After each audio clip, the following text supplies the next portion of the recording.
The Free State government sent the first 2 students to study in China in 2013. The following year, the number grew. 194 students were sent to Cuba, 316 to China, and 40 to Turkey. Baile Motsamai is a qualified medical doctor who was among the group that went to China in 2014. She spent 10 years abroad studying for a qualification that is now deemed useless. The 34-year-old thought the opportunity would change her family's life. However, she now feels it's 10 wasted years. I studied at China, Shanxi province at Xianjiao University. I did MBBS, which means it's clinical medicine. I'm a doctor. It was supposed to be 8 years now, but due to COVID-19, we had to come back home due to the COVID-19 and then the repatriation and everything. So that 3 years we did online, but then I had to go back 2022.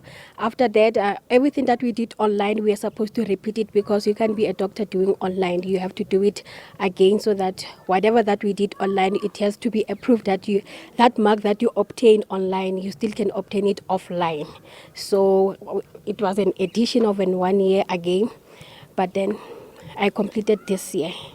In 2015, 212 medical students were said to be studying in Cuba, with another 37 studying medicine, civil engineering, and international trade in Turkey.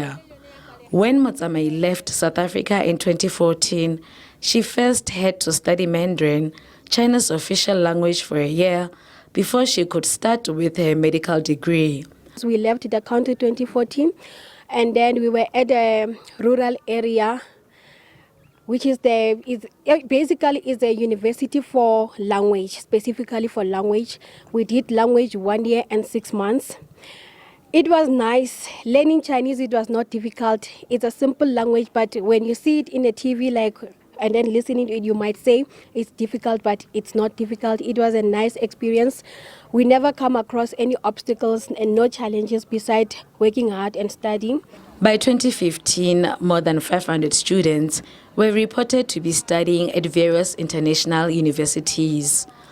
Medicine in Cuba, pharmacology in India, engineering, international trade and economics in Turkey, nuclear science in Russia, and geology in Germany, among others. Motsamai got demoralized when she discovered what she studied in the Asian country differed from those offered in South Africa. She says chronic diseases like HIV and AIDS are not major health concerns in China, so she was provided with minimal knowledge of the disease. I came back, I graduated. The sad part is that when I went to the department, I was told that I'm on my own now because the people who were in charge with our scholarship, they are no longer there. Some of them, they are pensionary, so nobody's going to assist. So we are on our own. We don't know. I don't know a way forward from now, but I also give up.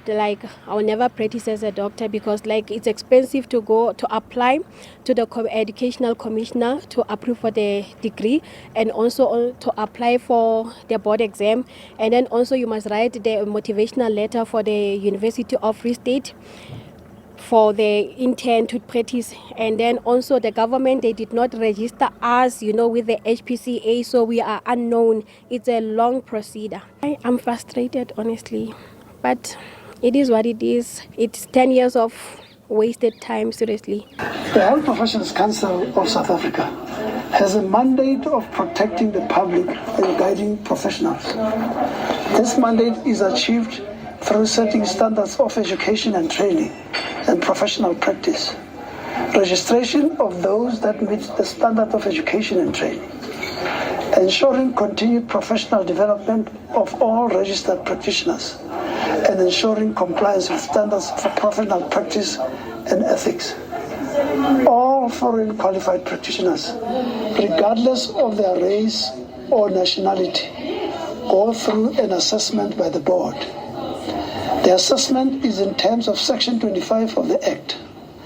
The reason for such an assessment is to assess the practitioners' education, training, ethics, and their skills.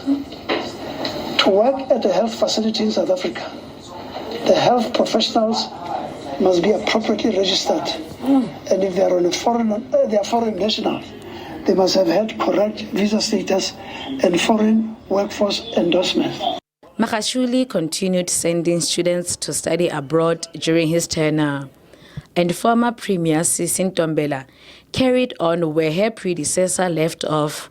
She announced in 2020 that 117 Cuban-trained medical students had completed their 18-month integration program. The last time the program was officially mentioned was in 2022, and former Premier Mxolisi revealed in 2023 that they needed to do away with the old ways. It's still unclear why the current 7th administration is distancing itself from the program and has refused to comment on whether they are continuing with their international relations. 30 years into democracy, beneficiaries such as Motsamai have been left to share their disappointment in the program that was deemed a profound legacy by Magashule. Refile Mekwa, for Democracy 30, SABC News, Bloemfontein.